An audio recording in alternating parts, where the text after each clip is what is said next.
Okay, so originally I was supposed to get like a set of one of each of the legendary dragons, but instead I was only able to pick up these two because one of my friends was holding a Fang of Critias, and I figured, you know what, I could trade and just go from there. And as luck would have it, I was able to get it. So, and plus I was able to pull a Heremos out at the same time this week. So, today I'm going to talk in regards to the legendary dragons, all in particular, Timaeus, Critias, and Heremos, because they're all a part of one group, which are the legendary dragons. So, in my opinion, this archetype is going to be really, really good, and they actually do have potential to OTK if you know how to run it right. You can run the Dark Magician version and get away with a lot, and you can mix it with Critias and all that. But in my opinion, I think there are 2 out of 3 legendary dragons that are going to get more hype out of the 3. Because, in particular, I think, as far as the format goes, a lot of people are going to go for the more offensive and control-based decks when it comes to these cards in particular than just running variants where you mix up stuff that not many people use and then you rarely hear about it doing anything at all. But in my opinion, I think I know which ones could work, but I'm just going to go based on what I know as far as the dragons are in particular. So anyway, let's talk legendary dragons. First I'm going to start with Timaeus. We all know what he does. He's basically treated as a legendary dragon, Timaeus. And, of course, you can only use him for Dark Magician fusion-based material monsters. So if you want to get Dark Magician Girl the Dragon Knight, you have to use him in Dark Magician Girl. Whereas Amulet Dragon, it's that, and vice versa with Dark Magician. So they have to follow the requirements, vice versa with these dragons.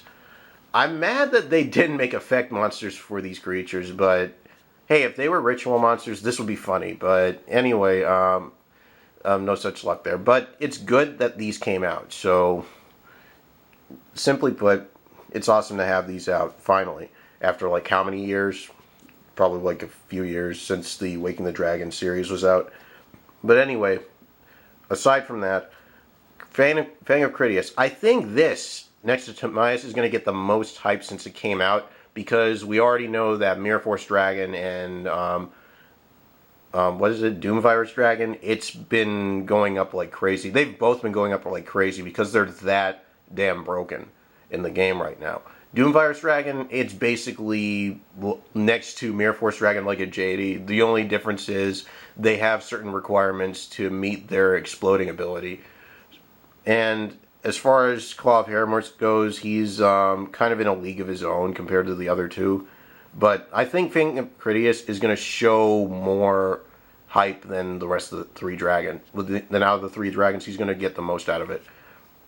And Timaeus too, because we already know that Timaeus went up by a lot over the week, and he's like around like I think it's like 30 now. The Eye of Timaeus. But Fang of Critias, this is, believe it or not, it's like $10 now. I got this through a trade, luckily. And this, I was lucky to pull, and it was only like maybe, was it $7, $8? But yeah, these two are, well, actually, all 3 of the dragons are going to be really good, but we'll see how they do.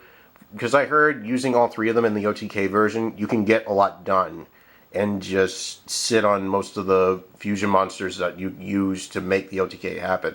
But the main thing you need is Mirror Force Dragon to execute that OTK. And finally, let's talk about Claw of Heremos. We all know what he does. He's basically treated as a legendary dragon like the rest. But the difference is the fusion monsters, they're all weapons pretty much. So, I mean, some of them are warriors. I know the Red Ice Black Dragon Sword, I think it's a dragon type card.